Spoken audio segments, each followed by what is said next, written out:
गैंडा। ये स्टोरी एक लालची धोबी और उसकी बीवी की है जिसने लालच में इतना नुकसान उठाया कि अपनी जान गंवानी पड़ी। अब उन्होंने क्या नुकसान उठाया, आइए स्टोरी में देखते हैं। बंजरपुर गांव में गरीब धोबी रहता था जिसका नाम मनचला था। इसे रातों रात अमीर होने का बहुत शौक था। उसकी एक बीवी थी, उसका नाम सीता था, जो काम काज में उसका हाथ बटाती थी। सीता नहर से कपड़े धोती थी और मनचला कपड़े इस्त्री करके लोगों को देता था। सीता मनचले को अमीर होने के नए नए मशवरे देती थी। आप कब तक लोगों के कपड़े इस्त्री करते रहोगे? मैं तो कहती हूँ एक ही दफा कोई बड़ा हाथ मारो कि हम फौरन अमीर हो जाएं। अब मेरी हमसाई को ही देख लो, इसका शोहर इसका कितना ख्याल रखता है। मैं भी तो यही चाहती हूँ। आप भी मेरे लिए सोने का हार लेकर आओ। सीता कहती तो ठीक है, दिल तो मेरा भी बहुत करता है कि कोई ऐसा काम करूं कि फौरन अमीर बन जाऊं। ये सुनकर सीता बोली, आप हमसाई का सोना चोरी कर लो, इस तरह हम अमीर हो सकते हैं। यार तू जब करी छोटी बात करी, क्यों मुझे सबसे मार पड़वाने के चक्करों में है। सच पूछो तो अब मेरा काम में दिल नहीं लगता, कोई और हल निकालना ही पड़ेगा। इस तरह उसकी बीवी उसे अजीब अजीब मशवरे देती थी। एक दिन मनचले की दुकान पर एक ग्राहक आया।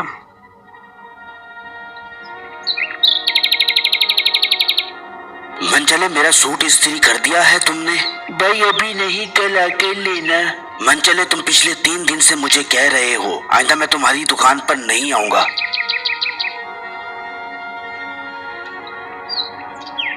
मनचले का दिल काम करने को नहीं करता था और उसका दिल काम से बहुत आवाजार हो गया था और वो फौरन अमीर होने की तरकीबें सोचता रहता था। एक दिन उसकी बीवी नहर पर कपड़े धो रही थी कि उसने देखा कि एक परों वाला गेंडा उड़ता हुआ आया और खेत में जाने लगा। सीता ये देखकर बहुत हैरान हुई। उससे अपनी आंखों पर यकीन नहीं आ रहा था और वो जल्दी से मनचले के पास गई।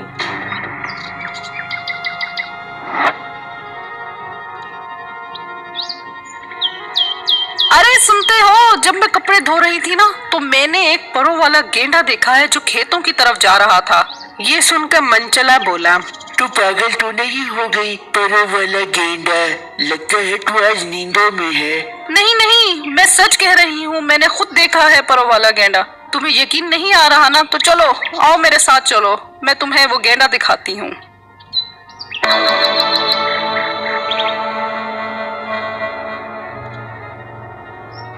ये सुनकर मनचला सीता के साथ चल पड़ा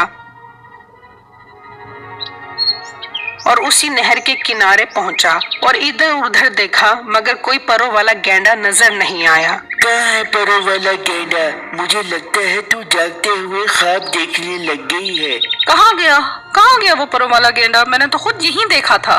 मनचला सीता को बुरा भला कहकर वापस दुकान पर आ गया। अगले दिन सीता कपड़े धोने उसी नहर पर गई। कुछ देर बाद सीता ने देखा कि वही परों वाला गेंडा उड़ता हुआ आया और खेत की तरफ जाने लगा।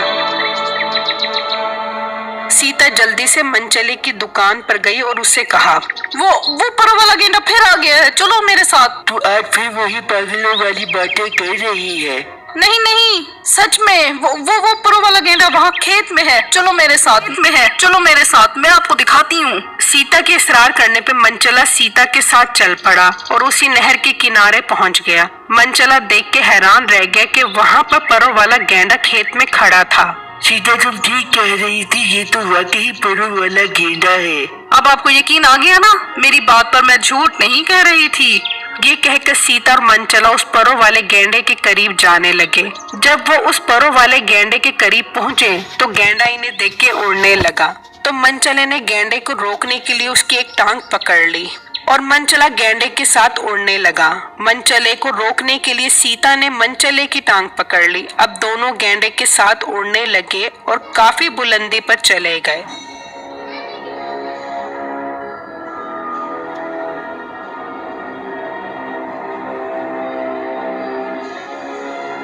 और फिर कुछ देर बाद गेंडा आसमान पर एक जजीरे पर पहुंच गया जहां हर तरफ सोना ही सोना था। मनचला और सीता बहुत हैरान हो गए ये सब देखकर।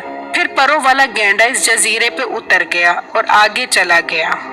मंचला और सीता इस जजीरे को देखकर बहुत हैरान और परेशान थे।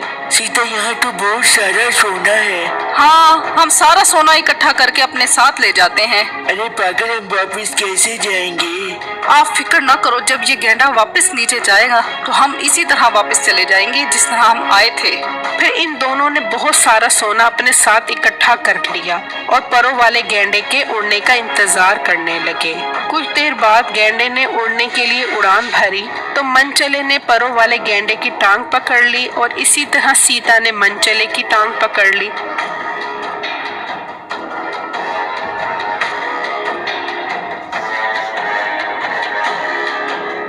और गेंडा उड़ता हुआ नीचे इसी नहर के पास आ गया। मंचला और सीता नीचे उतर गए और गेंडा इसी खेत में चला गया।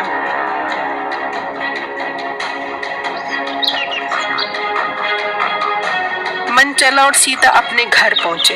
अब हम बहुत अमीर हो गए हैं। अब मैं सबको दिखाऊंगी कि हमारे पास बहुत सारा सोना है। तो पागल तो नहीं हो गई? किसी को नहीं बताना इसके बारे में, वरना सब हमारे पीछे पड़ जाएंगे। इसी तरह वो रोज परों वाले गेंडे के साथ इस जजीरे पर जाते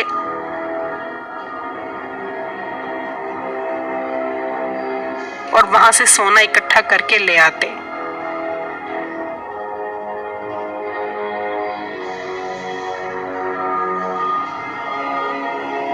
अब मंचला और सीता बहुत अमीर हो गए थे और उन्होंने एक बहुत खूबसूरत घर बना लिया था।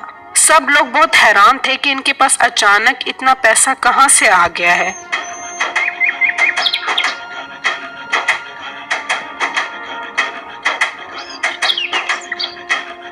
एक दिन सीता की हमसाई उसके पास आई। सीता, तुम्हारे पास इतना पैसा कहाँ से आ गया है कि तुम इतनी अमीर बन गई हो? ये एक राज है। अगर मैं तुम्हें बता दूं तो तुम किसी को बताओगी तो नहीं? नहीं नहीं, कसम से मैं किसी को नहीं बताऊंगी। तुम मुझे बता सकती हो। ये सुनकर सीता ने सब कुछ उस हमसाई को बता दिया कि इस तरह एक परों वाला गेंडा इन्हें एक जजीरे पर ले गया था जहां बहुत सारा सोना था। हमसाई जल्दी से अपने शौहर के पास गई और उसे सारा माजरा बता दिया। अगले दिन सारे लोग मंचले के पास पहुंच गए। मंचले, हमें भी उस जजीरे पर अपने साथ ले चलो। हम भी उस जजीरे को देखना चाहते हैं। अगर तुम हमें वहाँ पर ना लेके गए तो हम सबको बता देंगे।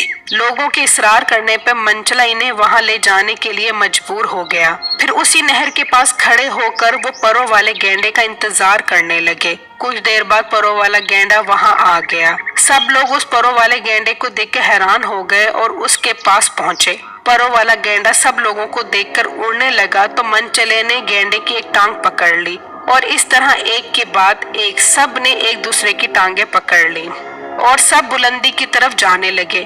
कुछ देर ऊपर आने के बाद आदमी ने मंचले से पूछा, मंचले, हमें ये तो बताओ कि वहाँ कितना सोना है? ये सुनकर मंचले ने अपने हाथ से इशारा किया। भाई, वहाँ बहुत सारा सोना है। ये कहा तो मंचले का हाथ गेंडे की टांग से छूट गया और सबके सब नीचे गिर गए और मर गए। नतीजा, लालच में इंसान इतना अंधा हो जाता है कि वो किसी हद तक भी चला जाता है। मेरी इस वीडियो को लाइक और मेरे चैनल को सब्सक्राइब जरूर कीजिएगा और मुझे कमेंट बॉक्स में इस स्टोरी के बारे में जरूर आगाह कीजिएगा कि आपको मेरी स्टोरी कैसे लगी। शुक्रिया।